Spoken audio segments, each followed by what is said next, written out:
Hey guys, welcome back to Clownfish TV. This is Neon. I am here with Geeky Sparkles. Hello.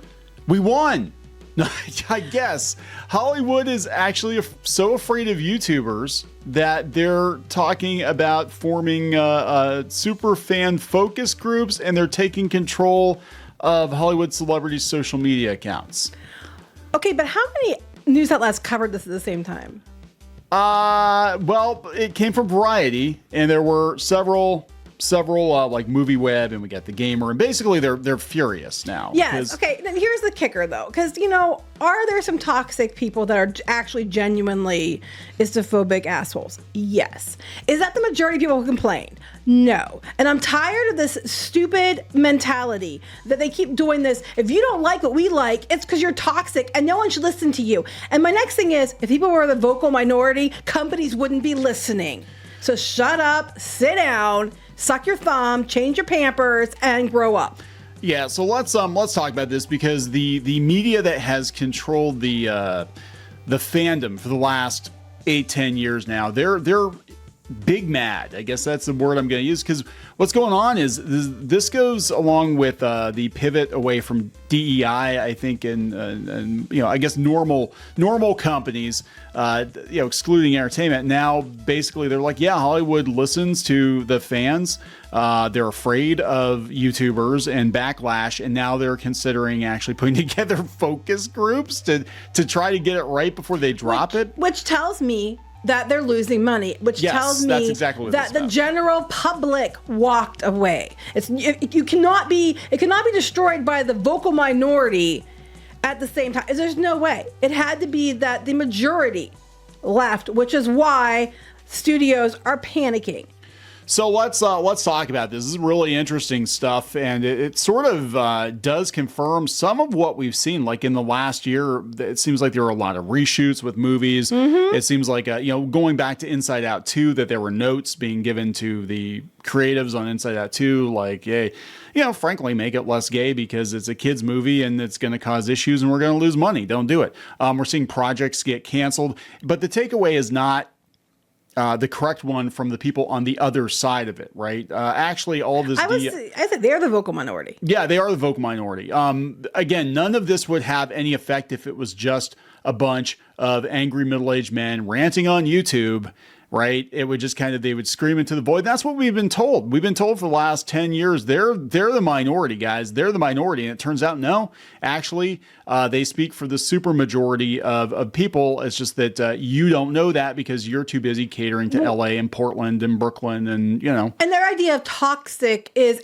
you don't like what I like. You could even have valid reasons. There's no valid if you have valid criticism. But even things that are valid are dismissed as being toxic. It's like, you didn't like what I like, so dismissal. But they keep showing Captain Marvel. I have to point out, it's hilarious to me. They keep showing Captain Marvel from the Marvels.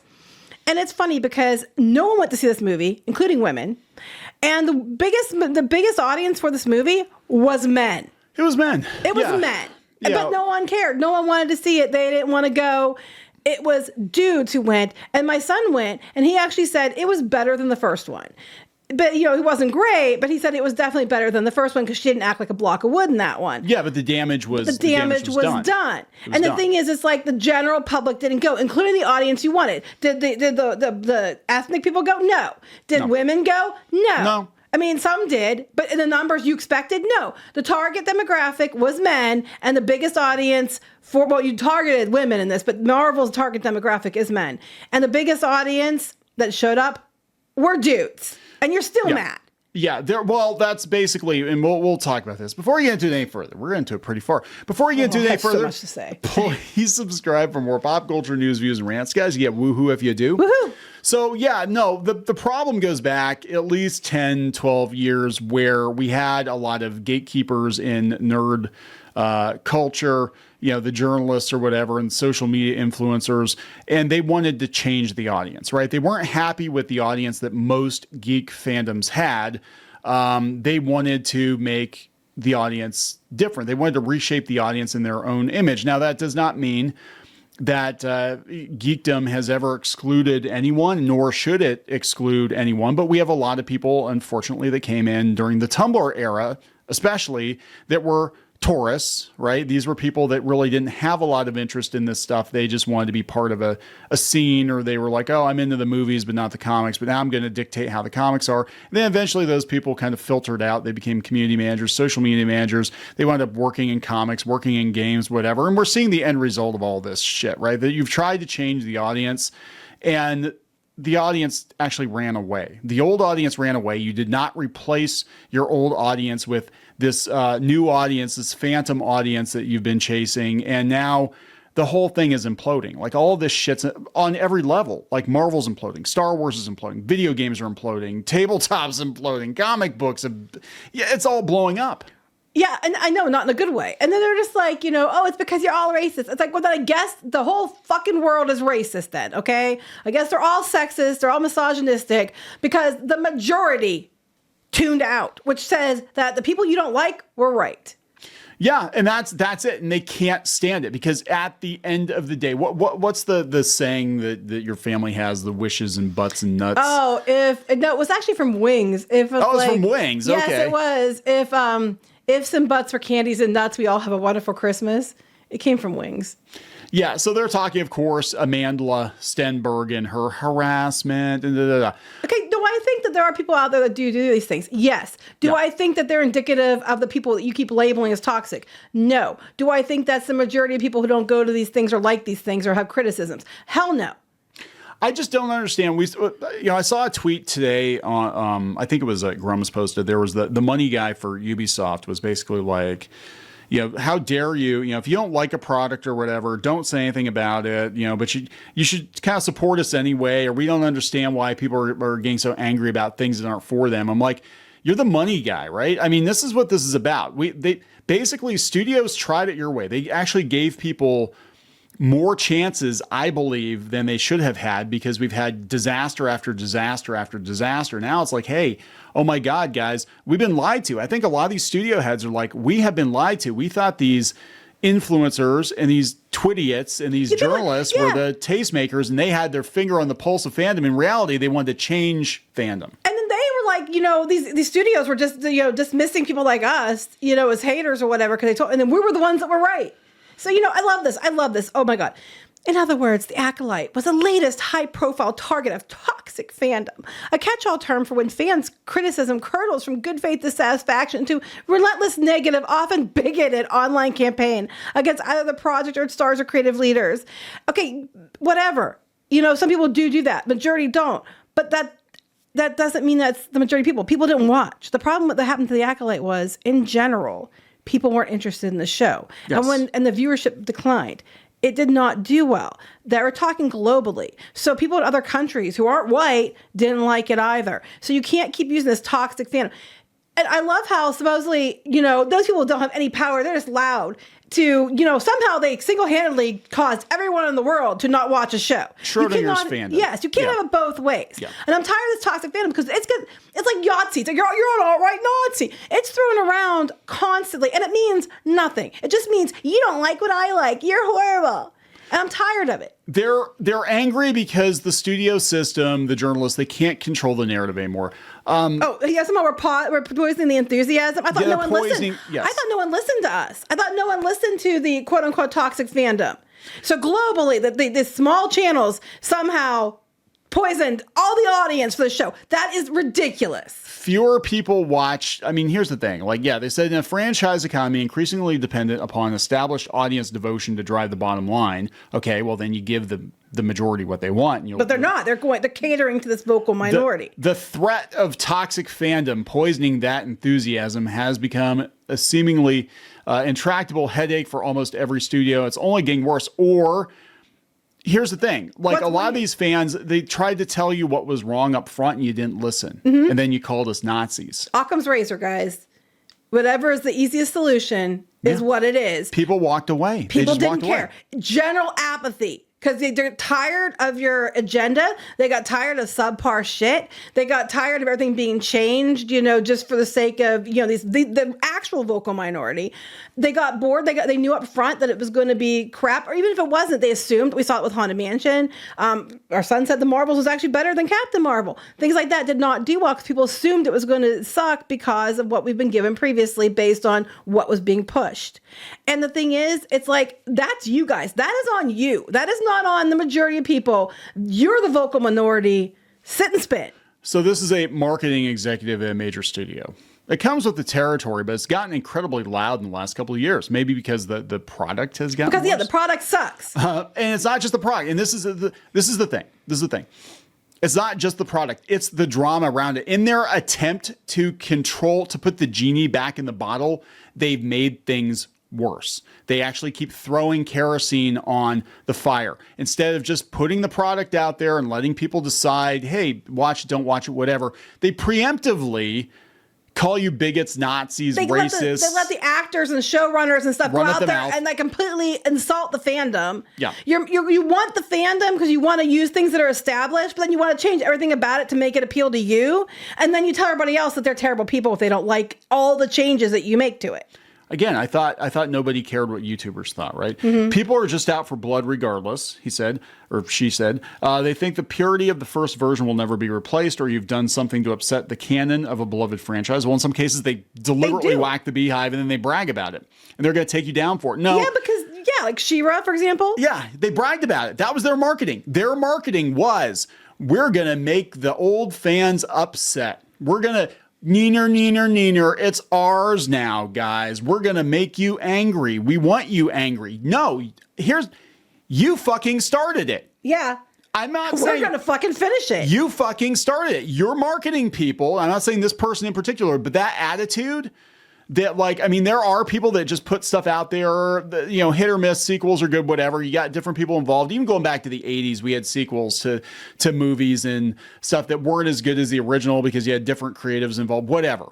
The difference is now these people preemptively whack the beehive. I think they thought they were going to stir up there's no such thing as bad buzz as long as people are talking about it. We're going to go out there. And since, 2015, 2016, Ghostbusters being the first major example, but it's everywhere. And then they get all their friends in the media chime in well, if you don't like the show, you're just a bigot. We're going to change everything. And it's just the way it is. Neener, fanboys. You're a vocal minority. Get out of the way, you dinosaur. And I want to talk about that because Heidi McDonald is really ass mad about this. Heidi McDonald can just sit and spit. She's just a complete cow anyway. She's irrelevant. She called the old, I remember and this was kind of when her blog started dying. And this was 10 years ago. She called old school comic book fans, dinosaurs. Mm-hmm. Literally. You're a dinosaur, get out of the way. Yeah, and then when the dinosaurs got out of the way, you had no sales. Yeah. They're always about Star Wars and Star Trek. Well, it's always been political. Yes, it has always been political. The difference was it was done in a way that was entertaining and it wasn't ham-fisted. And now it's just, you're hit over the head with the message before you even see the movie. And most people are just tired of being constantly bombarded with it. They're just I'd rather not watch it then. I'm just going to go watch stuff that's entertaining. And, it's the same thing. Yeah. But it's the pill and the ice cream, not the enema without Luke. I thought you said for a minute the enema without Luke. Hey, there's that too. The enema without Luke. So perhaps the greatest irony of this phenomenon is the disproportionate impact these toxic fandoms have relative to their actual number. No. Potter Kettle! Schrodinger's fandom. There are just because somebody's not voicing their displeasure online doesn't mean that they aren't quietly walking away. If they didn't show up, they left. They might not say anything to you or that you see. They might have big channels, but they didn't fucking care and didn't come back. Yeah, because I think that side is used to everybody announcing every fucking thing that they do every day. This is what I had for breakfast. Let me take a selfie. No. The people the vast majority... The normies aren't perpetually, terminally online. They're not even watching these YouTube channels. They're just... I think a lot of them are noticing on their own that the stuff isn't as good as it used to be. Millions of fans didn't turn into the Acolyte. But that somehow just the vocal minority somehow contacted all of them. Come on. No, they're just like, it just looks dumb. I don't want to watch Logic, people. Disney Star Who Wars. wrote this shit? I need to know this person's name so I can call them out. Variety. It's Adam. D. Very. Okay, Adam. I know who you are. But like, okay, so if that's the case, then when Galaxy's Edge opened and it landed with a thud, and I believe it landed with a thud because it was based on the sequel trilogy of Star Wars, not the original trilogy, when they had to close, we have a whole nother video coming on Star Wars, when they had to close down Galaxy's Edge because it was too expensive and it was also based on a version of Star Wars that people didn't like. And when the toys rot on the shelves, when you can find Rey action figures from 2015, that tells me normies don't give a shit. So the vast majority of any fandom or casual fan, says John Van Sitters, VP of Star Trek brand development, who may or may not still be there because Paramount's laying people off like crazy, but he's been with the franchise since the 90s. Yeah. He said the number of people who live and die on their franchises are very, very few. And then those who come after the things that they espouse to love with Venom are a really, really tiny subset of that already smaller subset of fandom. It's much easier to see it now. I don't know that it's really much broader than where things were in 95. It's just the bullhorn wasn't there. I agree with that, but I think it's coming from the other side as well. Okay, wait. This is what makes me mad. Those who claim they love it, you're mad. Here's the thing. Again, you don't have to love everything. If you've loved, okay, for example, Star Wars, loved Star Wars for years, read the books, watched the movies, different things with the games and stuff, loved it. Even though some of it was different, I didn't like it as much, still overall liked it. It wasn't until we got to Disney's movies, Rogue One I liked. It wasn't until we got to Disney's movies that I was like, oh, hell no. So it took that to turn me off. Does that mean that I'm turning on the thing I love because I'm a terrible person? No, it means because you guys failed with your stewardship of the property. Yep. And then the small vocal minority. Here's the thing, though. Here's the thing. I do not think that these small vocal minority you're claiming about, even with the bullhorn, somehow managed to turn millions of people off from these franchises. You're talking globally. The audience has gone. You cannot still keep blaming it on a couple of YouTube channels or people on Twitter because the vast majority of people turned. Yeah, there's always people with the bull, but they have the bullhorn. Yeah, they have the bullhorn now, but it doesn't matter because they don't have the viewership to equal the massive exodus from your properties. Why will you not just take the fucking blame? It is your fault. Stop trying to blame the fans. Stop trying to blame YouTubers. Stop trying to blame everybody else. You lost. You found a way to literally make evergreen content irrelevant. Yep. But with your stupidity, cause you listen to people like this, like Adam here. You chase Adam, and then the audience wasn't there because most of the audience that you had was the normies, and they don't want your shit. No. Stop trying to blame it on us. It is your fault. If the studios want to know why the fuck their stuff isn't getting views and why no one's watching it, you need to look in a mirror. You need to take some self-examination, and you need to stop blaming it on the people you want to come back. Why would they come back when you're sitting here telling them again, we're going to start into an introspection, but it's still all your fault? How do you think that's going to help you? It's not. The only thing that's going to help you is if you start putting out content that is actually in line with what it's supposed to be. If you start, doing goodwill campaigns to win people back. You did it with Mandalorian, and then you still fucked it up. I know, right? It's not rocket science. No, this isn't hard, but they have to, this is so ridiculous. It said combating the bullhorn amount to acting as if they can't hear it, particularly when it's negative, a toxic conversation. We don't even engage them. Now, if you're calling people names and you're called whatever, and you're a piece of shit, wokey, feminazi, yeah, that's not going to work. People do that, which I think is terrible. And I'm not siding with those people. However, it is a very, very, very small amount of the people you keep painting with a broad brush. Those people are in the wrong. But the majority of people who doesn't like your stuff aren't those people. There are people who just think your stuff's shit, and they're not calling we've never gone after anybody for race or sexuality or anything. We don't do that. We still think your stuff's shit. What about us? Yeah, in fact, and we'll have this conversation later on in the video because I'm going to bring up Heidi McDonald here. Oh, I can't wait. She's Heidi. Yeah. Bring it, Heidi. This does no favors to the groups that you're claiming to try to elevate with all of the DEI changes and stuff. Because, going back, when we were kids, look, some of those popular shows on TV were almost entirely black casts, right? We had Cosby Show, we had, Fresh Prince. I used to watch on TBS every day after school. They would have a block of sitcoms It was like What's Happening, Sanford and Sons, Good Times. I used to watch all those shows. I didn't think anything of it, right?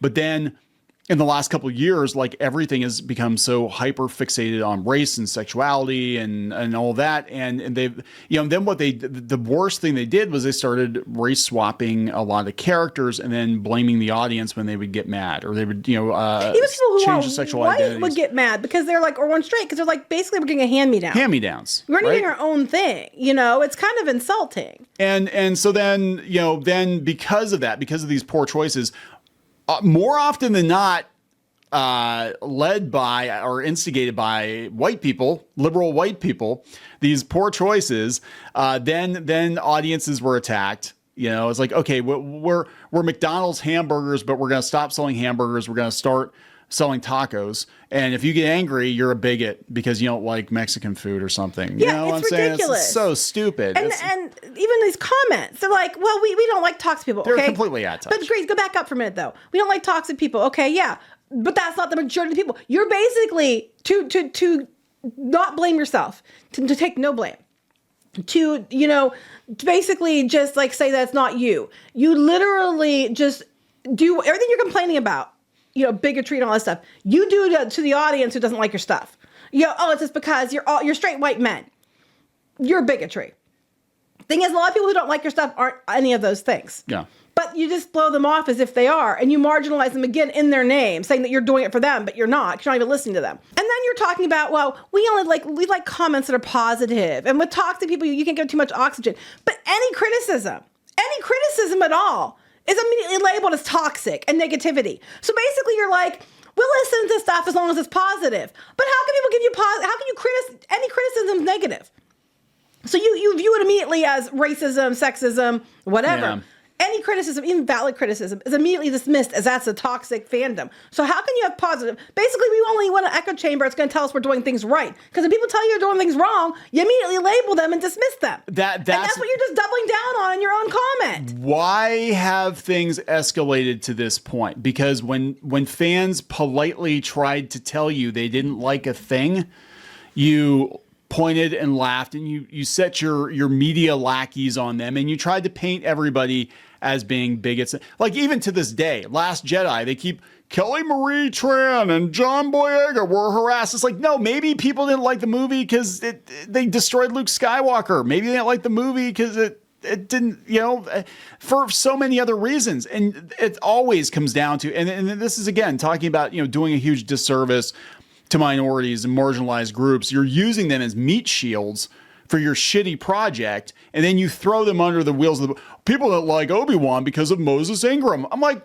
that's not even close to the biggest complaint I've heard. No. People are like, the show's boring as fuck, and why is it about Leia? Little Leia? Like, what? I like the actress, but there was no reason for it to be about Leia. It was like about agenda. It's ridiculous. Even the Acolyte, I don't have a problem with lesbian space witches, but do they have to do a stupid song and chant? Do they have, do the bricks have to light on fire? I mean, the whole thing was just stupid. And the fact that, like everybody said, beyond that, the show wasn't great. No. And it was really expensive. But my takeaway hasn't even been about the show, because I'm not going to criticize it that much because I didn't watch it. My issue is about the criticism of the fans surrounding the show by outlets like Variety, because I'm tired of this, because people brought up, legit criticism and it's immediately dismissed. You're talking about, oh, you retcon stuff. Why are you retconning stuff? Well, you're a bigot, but it doesn't change the fact you retcon stuff. You know? Right. So here's where it gets interesting. Let me read through this here. I'll try. Toxic fandoms have grown so pernicious that they become a fact of life for many, and so powerful.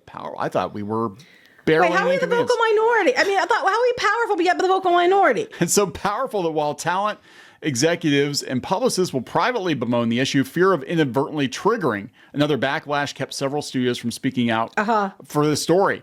Or they don't want to deal with Adam and Variety because they're like, you know what? We did what you wanted and we lost money. Maybe that's why I didn't get back to you, dude. They're going to tell you we didn't want to hear, so you shut you up. Oh, we don't want to get involved because we are afraid of backlash. But in reality, they're just like, dude, we don't make any money and I don't want to have to be lectured to by you. They listen to the media, and we're going to get to Heidi McDonald, because they listen to people like that for years. and to their detriment. And they hired a bunch of people, and then they brought their friends in, and then next thing you know, the whole place is Hollywood is entirely overrun with gender studies majors that are, you know what I'm saying? And they were so obnoxious about it. They're like, well, I'm 23 and I just graduated from Berkeley and I got my gender study. This is my first job ever. And we're going to stick it to those thinky old white men, you know. Meanwhile, like with the situation with Shira, prime example, the person who was put in charge of that show did not have the experience in the trenches to run a multi-million-dollar production. So they had to bring an older white guy in to fix it. Yeah, right. You know? But we don't talk about that because it goes against the narrative. So those who did talk with Variety all agree that the best defense is to avoid provoking fans in the first place. Okay, this is where it gets interesting. Make stuff that's good? Well, this is where it gets really interesting, and this is where everybody's losing their shit. They all agree the best defense is to avoid provoking the fans. In addition to standard focus group testing, which has been the norm in Hollywood for years, yes, studios will assemble a specialized cluster of superfans to assess possible marketing materials for a major franchise project. Who determines what a superfan is? That's exactly it, because I've seen who they give like these packages and stuff to. Basically, and whoever's going to kiss their ass and say it's great. They're very vocal, says the studio exec. They will just tell us if you do that, fans are going to retaliate. Oh, you mean like with Revelation, where when we had the script, we said, if you go down this path where you're kind of alluding that Tila is going to have a thing with Andra, that if you do that, it is not going to go over well with fans. We never said that we didn't want Tila and Adam and He-Man together. No, we're like, if you split them up, it's going to be a problem. Said the opposite. If you follow through with this storyline and the way you're kind of alluding to this, because you see the script longing glances and stuff like that. Okay, I'm sorry. They were setting that up. Fuck off if you think otherwise. They were definitely going in a certain direction. The backlash from us sounding the alarm inadvertently, I guarantee you, saved that and was why we went somewhere else with Revolution. Well, here we go. These groups have even led studios to alter the project. If it's early enough and the movie isn't finished yet, we can make those kinds of changes. Snow White? I think Snow White. I think some we know Star Inside Wars Out. Inside Out for sure. And yeah, I 100% believe Masters of the Universe, at least the second season, which was a massive improvement over the first season. It became Star Trek. What you expected. Yeah, Star Trek. Star Trek, Picard season 3. I wouldn't even watch, because I didn't want to do 1,000 Picard videos on how pissed off I was. I watched the first 2 episodes of Picard. I'm like, this is not Star Trek. This is not Picard. This is not the character. This is all wrong. I'm not even going to watch it because I know I'm just going to get angry. I'm going to pretend it doesn't exist. And people had to like drag me to watch season 3 because they're like, no, this is what you wanted. I'm like, I'm not watching it. So like 6-8 weeks went by. Finally, I watched it. And I'm like, oh my God. They finally got their shit together, but that was because of fan feedback and mostly numbers. The viewership wasn't there and the money wasn't there. And the fact that the studios are changing it based on the vocal minority, according to you, means that they think that that's representative of the normies, the massive middle audience that you're not hearing from. They wouldn't change it if they thought that audience was going to respond to your side. Would they? No, they're changing it based on fan feedback when people are like, no. And then people are like, when they hear about it, it's like, oh, hell no, et cetera, et cetera. They're basing it on that. Okay, it gets even better. And they needed to do this. Again, the damage has been done. You needed to do this years ago. Several studio insiders say they often put their talent through a social media boot camp. Thank God.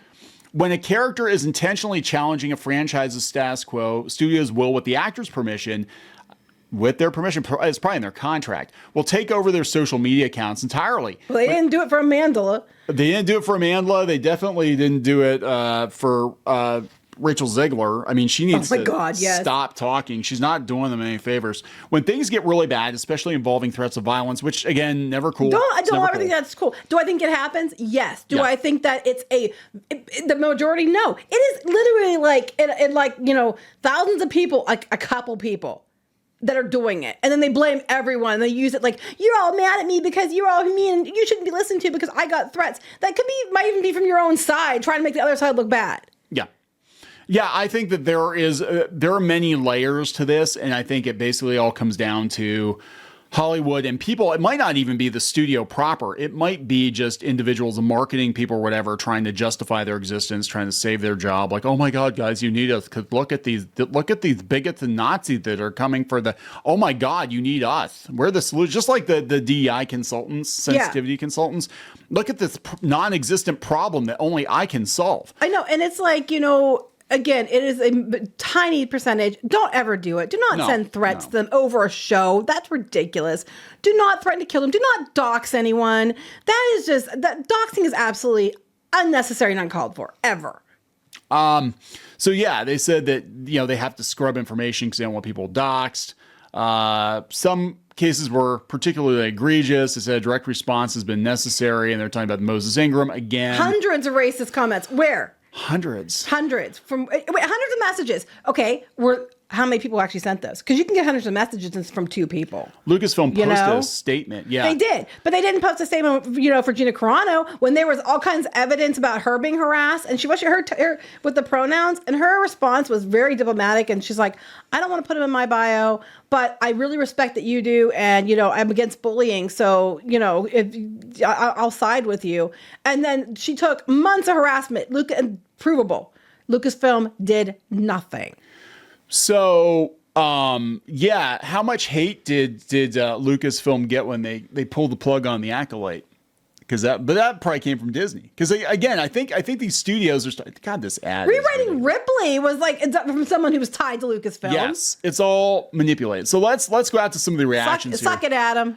So that's obviously. I mean, I have a hunch. Since it's all about controlling the narrative, I have a hunch he talked to people who gave him answers that he didn't like, so he just didn't run their quotes because it didn't support his opinion. Yeah, I actually was in. There was a focus thing. They were talking about women in comics. This is a long time ago. That's like 10, 12 years ago. Oh, more than that. Probably like 2011, 2012, somewhere in there. And they were asking different people different women about their experience in comics because they're trying to push this narrative that women were kept out. And I was the only one that had professional credit. The other ones were just like webcomic people or whatever. I'm the only one that had professional credit. Irony. And they're all like, how they were kept out here and Marvel and DC and all this other stuff. And then I mentioned, some of the biggest women in graphic novels or authors in graphic novels were women. And I brought that up. And then I said about, you might find that sometimes in a couple of these studios, but a lot of other places, even DC and stuff had women in charge. And they hire women all the time. And I said that, and I brought up examples, and I was the one they did not put in the article. Yes. And because my opinion and me pointing out facts didn't go along with their narrative. So they literally cut me out, but I was literally the only one who had professional credit, who actually was published or anything like that. The other ones are just like, I do webcomic, I'm self-published. I was the only one that had it. And they wouldn't put me in it because my opinion, and even with documented provable facts, did not line up with what they were trying to push out. Yeah. Shit out. And that happens often. So now they're flipping out. We got Movie Web here. Toxic fandom is so out of control that studios are running stars' social media accounts. Back in the day, I think it's because the stars don't shut their mouths. They won't shut the fuck up. And that's why they're doing it. It's not about toxic fandom. It's about these idiots going out there and, like the girl who played Faye from Cowboy Bebop, going out there and trying to deliberately trigger people and literally calling out the fans and saying they're shit before something comes out, and then it destroys the whole thing. That's why they're taking over social media. Yeah. So again, back to Hail Caesar, which I freaking love that movie. I know you do. But Josh Brolin's character was basically a crisis manager for the studio, and he'd go around, put out fires or whatever. But the actors, different actors and actresses he'd talked to, they were walking disasters. So he had to try to make things look as good as possible because you want normies to come to your movie, right? We were better off. I mean, to go back to the Star Trek guy. He was saying in the 90s, and I've thought about this a lot as I've been watching older Star Trek.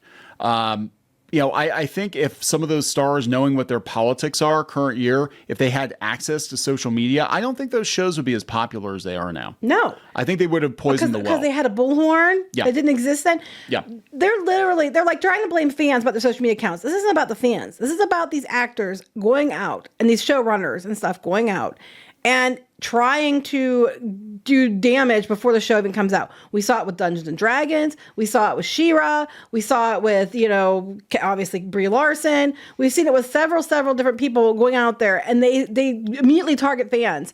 Well, there's, it's going to be the gayest thing ever. And if you don't like it, you're a bunch of bigots and all this other stuff and these narratives. And immediately they turn the audience off. And we're not talking about just the people that you're mad at. The main audience, the majority, they don't come either because they heard your comments. You know what I mean? And you're trying to blame them. It's because of toxic fans we take over their account. Hell no, it's not. It's because these people are out there making stupid comments. Yeah. Now, again, we can't speak for everybody. We're of a different age, I think, than some of the people complaining. We're actually of a different political mindset than some of the people complaining. And we also have, I have a corporate background and we run businesses. So we probably are coming at this from a different angle, but just, from a very non-emotional place. Like you do need to rein in the people associated with these projects because they're the people who are actually causing the majority of the damage. They're saying inflammatory things, and then people react, right? I mean, I'm just tired of being blamed. Yeah. I guess my thing is, why do I get so angry? I'm so tired of watching everything I love get destroyed. And it's not because I'm against new things or because I'm against sequels or whatever. I'm not. If it's done well, I'm all for it. There's been ones that have been done right that I loved. I'm against, destroying things, and I'm against this narrative that if you don't like it, you're a terrible person. And it's perpetuated by the media, people like Adam, people like this Richard. It's perpetuated by people like, Brie Larson and the actors that are involved. It's perpetuated by that. And I'm tired of being bullied by these people and told that I'm supposed to take it or I'm a bad person because they're trying to get me to be in line with them. God, here we go. I'd say, hey, MovieWeb, hey, Richard, I would argue that MovieWeb and sites like it are the actual problem. Yeah, I'm actually going to agree with this. I think we need to take a look back at how all this shit started. And it started, I would say, around 2012. Well, Gamergate, that came up. Tabletop gaming definitely was weird. But we had a lot of activists press into nerd spaces. And we had a lot of people that wanted to see, political change in these nerd spaces. Then 2015, 2016 broke them with Trump. And then they just wanted to control the narrative. And then it became almost like a game. Like what franchise, what legacy franchise can our side take from the chuds? It was like, do you really have any interest in this particular thing, or are you just trying to like put another notch on your bedpost? Because that's what it felt like for a while. And they would gloat about it. And I think these studio heads, the bosses, the people that actually control the purse strings, were listening to the media, and they were listening to their social media managers who were probably fresh out of college and clearly had political bias. And they listened to all the wrong people, and they took the wrong advice, and they spent hundreds of millions, if not billions of dollars chasing the wrong things and chasing off their audience. I'm looking at these pictures, the toxic fans, and they're all the ones that the Lord of the Rings that is shit no one wanted. She-Hulk, which was, wasn't as bad as some people made it out to be, but it wasn't great either. Acolyte. Your Ghostbusters, which I think a lot of it tracks back to Snow White, which, come on. I don't even know what the hell that is. I don't know. Don't even know what that is. It must be. I don't even know. But like the Ghostbusters 2016 is ground zero for this bullshit. And, Snow White, I mean, everybody's mad about Snow White on both sides because every time they turn around, there's some other problem. And that's the one that they've, different outlets and different articles have, gone on record as saying it's pissed off everyone. But, it's just the terrible people. Ghostbusters, what was the number one complaint? It wasn't even about women. It was about the fact that why do we need another movie? And if we do need to get another movie, why can't it be, men and women? Why does it have to be just women? And that's a valid, rebooting Ghostbusters is, on any level is a bad idea. But then they're marketing people in the media through kerosene on the fire because they're like, well, men are angry. Men are angry that women are in Ghostbusters now, and men. So people are like, fuck you. I'm not going to go see this movie. She-Hulk, they had the showrunner going out there and putting in stand-ins from YouTubers and shit in the show because they're ridiculous. That's how this talking about how they were deliberately trying to trigger fans. That was so freaking weird. Like for all this, like you guys aren't very big. And in the grand scheme of things, YouTube channels, pop culture YouTube channels are microscopic compared to like, a Mr. Beast or a Minecraft YouTube or whatever. They have many millions of subscribers, but for some reason I mean, I think the biggest channels in this space have like 1 million subs, right? And that freaks them the fuck out. If you ask them on the street if they know who Mr. Beast is, or PewDiePie or something like that, they probably say yes. They might know. If you ask who we are, they're sure as hell probably not going to know. Nobody would know. Short of like going to a comic convention or something, and actually it did happen one time. I went to a convention, I opened my mouth, and people are like, "Oh, yeah, I know who you are." That happened with you one time too when you were at the table. I was like, "Oh, look, it's brushable hair," and then they're like, "Oh, yeah, I know who you are," and it's like, "Oh my god," then it gets weird. We were small then. I mean, we were actually, we were like 30,000 maybe. I think we only had like 30,000. But it's so weird that they're so afraid of YouTube channels. And I'm gonna be honest, even with us, we are tiny. We are tiny fish. But all these are examples of things that failed because, well, except for Snow White hasn't been out yet, because the audience in general didn't accept it. They didn't watch it. Like the Lord of the Rings did shit, and it got worse. Well, I mean, look at what the general audience didn't care. Again, you can't. So, I mean, that's why I understand. It's like there aren't enough subscribers to these channels. And a lot of them have crossover. So it's even probably fewer people than Like I said, I think they max out, if you're going by like Nerdrotic, I think we max out at about 1 million subs, right? Maybe you do quartering. Quartering is going more into hard politics now than pop culture, but he is like 1.5 million or whatever. And that, by YouTube standards, that's very small. Mm-hmm. And again, if they share audiences, you might have a couple 100,000 people that tune in all the time to listen to people bitch about whatever's wrong with Hollywood or video games or whatever. It's not the level you said, but it's like it cost you millions and millions of views. Richard here's going to double down on the same one. Let me guess. Kelly Marie Tran. Oh, there it is. There it is. The Acolyte, Amanda Stenberg, took to social media again. Captain Marvel, She-Hulk, the Marvels, etc. Snow White. Again, I want to point out the Marvels. The largest audience for the Marvels was men. The thing is, these shows didn't do well. Captain, Marvel, She-Hulk, Attorney at Law, and all that, because women, your target demographic, didn't watch it either. Yeah. So you keep wanting to blame these toxic, usually men, but the audience you wanted didn't come either. Yeah, and that's. It is about bad writing. Yeah, so this, I get down to here, and it's like, while such critics might say it has nothing to do with race or gender, and is actually about bad writing, quote unquote, a pattern emerges. A lot of the projects that tend to get review bombed are those that put women, LGBTQ plus individuals, and people of color in lead roles. Yeah. If you also look, a lot of the ones that tend to get review bombed are shows that shouldn't have existed. They're stupid. They're trying to retcon something like the new Lord of the Rings, or they're taking established characters and gender swapping, race swapping, to make them LGBTQ for no damn good reason, She-Ra, etc., etc. And then your fan base that came with it is like, what the hell are you doing? And it's usually done in a stereotyped, shittier way. It's not even done with nuance half the time. That's the thing. And there are cases where, like a race or gender swap is actually worked out, pretty well. And that version of the character becomes more, I would argue Sam Jackson in Marvel was a pretty good example of that. When I was a kid, I didn't care that Harvey Dent was black in Batman. Actually, I was confused when Harvey Dent was black in the original Batman, and then they had Tommy Lee Jones in the third one. I was like, wait, what happened here? Did he get acid on both sides of his face? Or what happened here? But even then, like Marlon Wayans, they were talking Marlon Wayans was going to be Robin, and then they backed out of that. But he was really popular back then. It would have worked. No one would have cared. Yeah, I don't think, again, you're causing problems. I'm not saying that there aren't people who are legitimately racist, but like I go back 20, 30 years and it seems like we were more progressive and more open-minded back then, but we didn't have that bullhorn being blared in our faces all the time. Like, you don't like this movie? You're a bigot. You're a bigot. You're a bigot. You're a bigot. You know what used to happen? When a movie didn't do well, the studios would look at it and say, we did something people don't like. We're going to have to rethink it. Now it's like, it's not our fault. It's everyone else's fault. It's never our fault.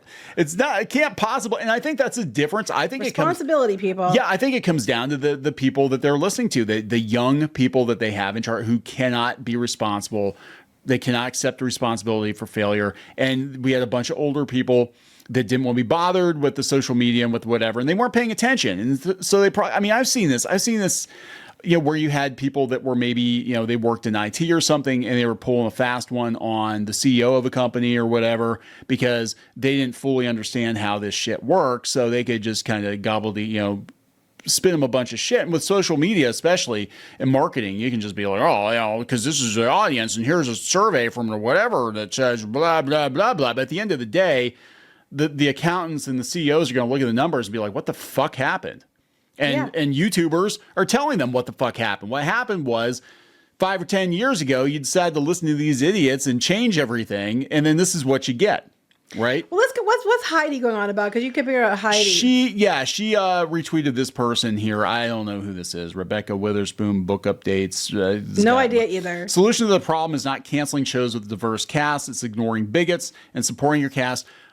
The solution is you cancel shows that don't perform. And I'm sorry, if a show's not performing, it's not because of the bigots. Show's not performing, it's because it didn't find an audience. Again, the most popular show of the 1980s, to the best of my knowledge, was The Cosby Show, and The Fresh Prince in the 90s was hugely popular. But here's the thing, by her argument, you don't cancel shows with diverse casts, even though the audience turns in because it's bigots that aren't supporting you. But then you're basically accusing the wide audience at large, globally, of all being bigots who don't support your shows. Because here's the thing, you're talking like the show didn't get enough views, which means people in general who aren't even posting on social media, who aren't giving any reviews, don't even go to those things, saw it, had no interest in it, or watched an episode and tuned out. Yeah. They can't all be bigots, Rebecca. No, they're not. It's again, these people are so obsessed with YouTubers. So this actually, she kind of tipped her hand here. This is Heidi McDonald, who runs Comics Beat, which used to be one of the biggest comic book news sites. Hasn't been for years. It hasn't been. Actually, I can tell you when it started to crack was when she started to get more political. And I do remember she used to get a lot of comments. And one time she had a really bad take, and she was talking about all those straight white dinosaurs. The meteor was coming for them, and comics is changing. Also, allegedly part of the Whisper Network. Yeah. Allegedly, I can't prove it. The Comic Book Whisper Network, which is the goal is to gatekeep the comic book industry. Well, congratulations, you've gatekept comics to the point where there's no way to make a viable living in the mainstream comic book industry anymore, save for like 2 or 3 people. But she says the solution is not allowing the platforms to tolerate, that would be YouTube, to tolerate racism, sexism, and transphobia. At The Beat, we have zero tolerance for comments that pretend racism is criticism. But the thing is, you keep saying that if you say, I don't like the way this character is, but that's a black actor, so you are a racist. But that's not the same thing. I didn't say I didn't like the character, I don't like this person because she's black. I said I didn't like the character, and I have reasons, and that character happens to be black. Right. It's not the same damn thing, Heidi. That's just the thing. It's not the same thing. And look, I can't sign off on things that other YouTubers have said, but I do know that they've really gone hard after YouTubers, and there was a whole bunch of pro acolyte people that were trying to get Star Wars YouTubers like Star Wars Theory, who's, to the best of my knowledge, never said anything racist or homophobic or whatever, and he was very, very pro Lucasfilm up until very, very recently, and they tried to get him deplatformed, and out of jealousy. And it seems like if you read between the lines here, she's pissed off that YouTube has allowed people like us to flourish while her blog has died. What gets me is this post. You haven't refreshed it. It's on 15 likes, 585 views. Oh, only went up. It didn't even go up 100. Retweets. And 2 retweets. Still 15 likes. This is how important Heidi McDonald is. She did it to herself. Yes. I mean, she could have. I mean, again, The Beat was at one point in time, it was pretty popular. It was kind of the go-to for like legit comic book news. And it became very obvious that she was super far left. And then it became even more obvious that her and other quote unquote journalists were just ass mad that YouTubers were eating their lunch. Okay, we got to wrap this up soon, but this game article. Okay, James here. So we have 3 men telling me, a woman, that I'm a bigot and I'm terrible. Are they all misogynists? I guess they're all misogynists, right? You know, toxicity is running rampant. And they're talking here about Assassin's Creed Shadows. You mean all the Asians and all the people from Japan? Very angry about it. You know what? Yeah. I thought last I checked, they weren't white. They're talking about the Star Wars acolyte. Actually, the Space Witches wasn't the main part that people had problems with. And the ghost of Yote, that one I don't think it looks bad. I don't know why people are mad. I think they're mad about the activist. The voice actress is one. And then the women kissing House Dragon didn't even know about it. Don't care. Their review scores plummeted because of that. And they're talking about the backlash takes form of direct harassment, death threats. Where? Prove it. Nonstop bigotry outpouring out of every comment section. Incessant review bombing campaigns. Again, I want to point out that when they, doing campaigns to lift things or they review bomb things they don't like, that's okay. All spurred by content creators, grifters. I'm so tired of hearing this grifter stuff because from where I'm sitting, James, I'm not seeing how you on The Gamer writing these kind of articles is not grifting. Because by your definition of grifting, that's what you're doing too. You're writing these articles to try to get people outraged so they give you money to write these articles. Yes. So last I checked, that makes you a fucking grifter, James. But please go on and tell me, a woman, what I'm supposed to think. And how toxic I am. Please do, James. How about you go fuck yourself, James? Oh, wow. Okay. I'm tired of these dudes. And Adam can, and so can Richard. Is that his name? Whatever his name was. Yeah. So focus group. They're angry that Hollywood's actually listening to content creators. They're doing it because they're tired of losing money, and it's not even about the other side doesn't agree with you. It's about reaching the majority of people to try to appease the largest group so they make money. It's not rocket science. So they said these focus groups are designed to assess marketing materials for major franchises, but one exec said if it's early enough and the movie isn't finished, we can make those changes. Yeah, this is a tale as old as time. They've been doing this. This is why they used to screen movies. Little Shop of Horrors, one of the only musicals that I like. I freaking love Little Shop of Horrors. But the ending was originally like the Broadway play where everybody died at the end. Spoiler, they don't.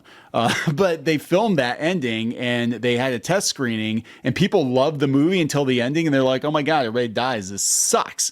So they reshot the entire ending and the movie made a ton of money. Inside Out 2 did what, over $1.6 billion?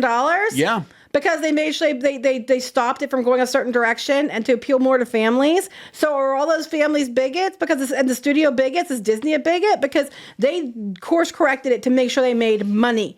But they said this legitimizes toxic fans. Unlike these articles that legitimize the real toxic fans, which are these people, it concedes that they're loud enough we should listen. Well, how is it any different than you guys all in lockstep trying to amplify your bullshit? You've done it time and time again. That if you don't like this, you're a bigot. If you don't like math is racist. All these stupid hot takes that you as in lockstep with your friends write articles about. Sometimes one person writing across multiple outlets. How is that any different? Please explain, because it's the exact same thing. If studios are willing to make changes to the films themselves to avoid backlash because they want to make money, it tells the instigators they can truly bully the studios into what they want. But you guys have been doing the same thing. You guys have been out there bullying the studios. You're not putting enough LGBTQ stuff in it. You're not putting enough this. You're not putting enough that. So they did. People didn't go to the movies and they lost money, but you fucking bullied them too. Stop this whole pot. You're the moral high ground. Bullshit. Pot or kettle, James. Pot or fucking kettle. Because you did the exact same thing. But it's okay when you do it, James. This is funny. It's the same talking points. Don't even bother. Yeah, Let's just wrap this shit up. Jake Lloyd was harassed, and we need to shun these people. You know, I get harassed. I've gotten harassed multiple times. There's a rate poll about me because I didn't like stupid Revelation. Okay? I get harassed all the time. Provable things, you know?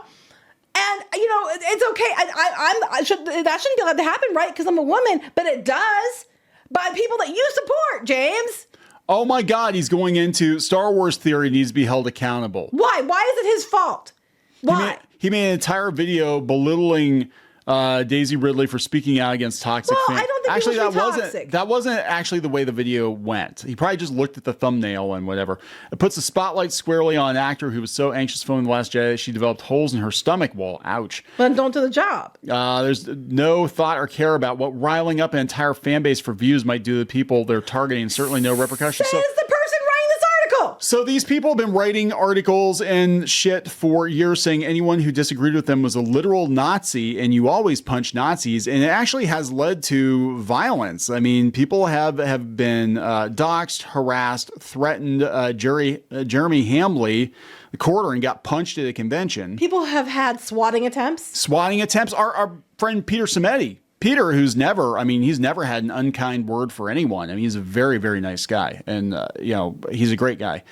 They tried to get him swatted because he was, talking about working outside the mainstream system. It's fear. This is fear. You know you've lost. You know you've lost and you're afraid and you're lashing out and you blame people like us. It's not our fault. And again, at the end of the day, all these articles don't matter. The reason these things failed wasn't because some people said some messages, things on Twitter they shouldn't have said, which I still say don't do that. And it's still a tiny, not even a percent of the fandom. It was probably 0.2% of the fandom did something, yet you're going to blame everyone. The problem is you made dumb choices. You made things that people didn't want, and the audience voted with their wallets across the board globally. The people that aren't even on social media, people that don't watch YouTube, people don't read The Gamer, which, what are you, 5 people read The Gamer? 5. You know, I'm saying people that in general, the majority, the millions and millions of people, the normies, didn't watch your shit. And the studios are like, oh, we need to make money. So you can scream into the void. You can keep crying and you can keep blaming everyone else except for yourselves. But you guys started it. And the fans in general and the general audiences are going to fucking finish it. Yeah. And that's what this is about. I mean, this is like... Cry harder, James. Well, yeah, he's crying pretty hard here. So yeah, this is basically You started it, you caused it. You're the grifter, James. They're listening to the YouTubers. Actually, they're not even listening. Not even YouTubers. They're listening to the general audience. They're listening to the dollars, the general audience, right? We're basically, channels like ours are giving voices to the vast majority, the hyper majority of people. And now they understand why. Because they probably couldn't, like, why are our numbers dropping? We don't get it. Well, listen to these YouTubers and look at, they're pulling in 10, 20,000 people on the stream. And if that's a small sampling, if we can have polls, right? We have polls talking about the way an election is going to go based on a small sampling of a couple thousand people, then you can look at what's going on with YouTube as a small sampling. I'm like, wow, just take that and multiply it times, a couple 100,000, and that's why we're losing all the money that we're losing on these movies. But this article isn't even one of their trending ones. It shows how much people care about your bullshit. Nobody gives a shit. Nobody gives a shit about them. The only reason anybody cares about these websites is honestly people like us have probably kept them around longer than they should have been. Going on about the Mary Sue and the game or whatever. If we stopped reading them, stopped going there, stopped mentioning them, they probably would just wither on the vine because the money is not there anymore. But their entire business is also outrage, just like you said. So how long is this video? An hour? Yeah, we're in an hour. This might be one of our longest videos. So hey, this is nothing. There, like, you guys think we're bad? I mean, geez, it's not a 6-hour live stream, but there's a lot to unpack here. So we gotta wrap it up finally. Please subscribe for more pop culture news, views, and rants. We'll talk later. Bye. Join the reef. Go to clownfish-.com. That's clownfish-.com. You will get exclusive access to podcasts and videos and comic strips and more, as well as merch discounts. Check it out. If you were a member, you could get this t-shirt, this dismal t-shirt on our website. You'd get a 10% discount on that. You can also join in the community on clownfish-.com. Thank you so much for the support.